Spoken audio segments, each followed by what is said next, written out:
পোলাপাইন আব্বাকে এখনো চেনো নাই? চিনবা চিনবা, 2025 সালে আব্বাকে নতুন করে আবার চিনবা। Like all to be অপুবাউ।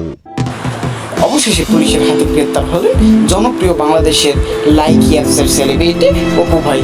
সালটা শুরু হয় 2023 সালের শেষের দিকে। গোপন কোন এক সিন্ডিকেট নাম্বার থেকে জানা যায় দুবাই থেকে কোন এক শেখ সাহেব অপু ভাউ এর সাথে ধান্দা করার জন্য যোগাযোগ করে। সর্বপ্রথম সিন্ডিকেট মেম্বারদের মাধ্যমে অপু ভাউকে বাংলাদেশ থেকে দুবাই ট্রান্সফার করে। अरे मैं वो प्लेयर है सर जिसे भले ही गेम ना आता हो, मैदान में उतरा ना तो खलबली मचा दे। তারপর সরাসরি দেখা করে আপু ভাউ শেখ সাহেবের সাথে। তারপর দুজন মিলে ওয়াদা করে নতুন এক মিশন কমপ্লিট করার জন্য, যার নাম দেওয়া হয় অপারেশন আপু আপা। আর ধান্দাটির সিক্রেট কোড ছিল চুলকাটা। অপারেশন আপু আপার নামটির পিছনে ছিল একটি ছোট্ট রহস্য। শেখ সাহেবের সাথে ধান্দার কথা বলার সময় হঠাৎ করে এন্ট্রি নেয় শেখ সাহেবের বউ উক্ত স্পটে।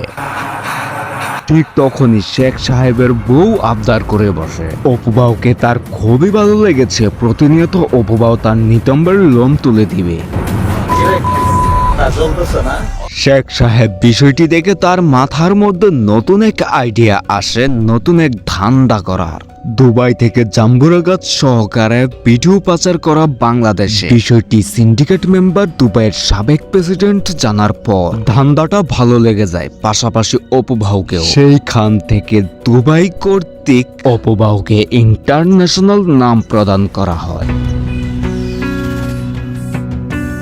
এবং পাশাপাশি অপারেশনের নাম দেওয়া হয় আপু আপা। তারপর থেকে শুরু হয় দুবাই থেকে বাংলাদেশে সিন্ডিকেট রাজ, ভিডিও পাচার।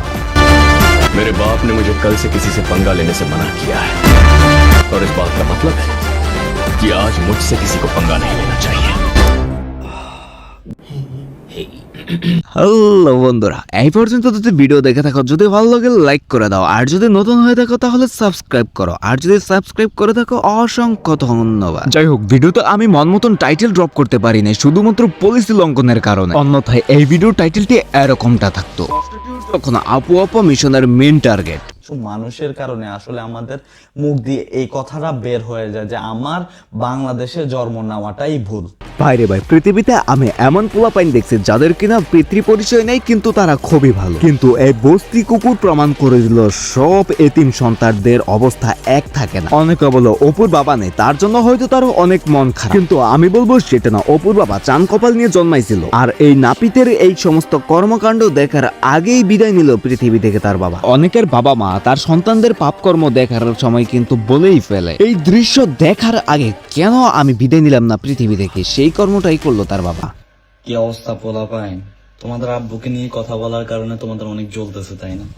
ওকে, যে জীবনে বাপের আদর খায় না সে কি করে বুঝবে আব্বা কাকে বলে? যে জন্ম থেকে শুরু করে বড় করা পর্যন্ত খেটে যায় তাকে বলে বাবা। ভাই, ওভারলোড আর ম্যাথ উত্তীর্ণ ছাড়া সবজি সেবন করলে এই অবস্থায় হয়, আর তার চেহারা দেখে বুঝেই যায় যে সে ওভারলোড না, ম্যাথ উত্তীর্ণ না, এর থেকে জঘন্য কিছু খায়। একটা প্রস্টিটিউট মেয়ের সাথে ভিডিও করে সেই ভিডিও আপলোড করে নিজেকে সেলিব্রিটি আর অনেক বড় মহান মনে করে। প্রতিনিয়ত জাম্বুরা গাছ থেকে সে সেবন করতেছে ডাব। নিজের বাপ নাই, তারপরও অন্যজনকে আইনা বানাইতেছে বাপ। একটা প্রস্টিটিউটের সাথে কাটায় সে রাত, আর তার কাছে নাই ভেদাভেদ ধর্মের যা কি না কি কইরা চোখের নিচে পড়ে গেছে কালো আঙ্গার। ভাই, ভুল তো সে করছে যে পয়দা করছিল আপনার মতন কুলাঙ্গার।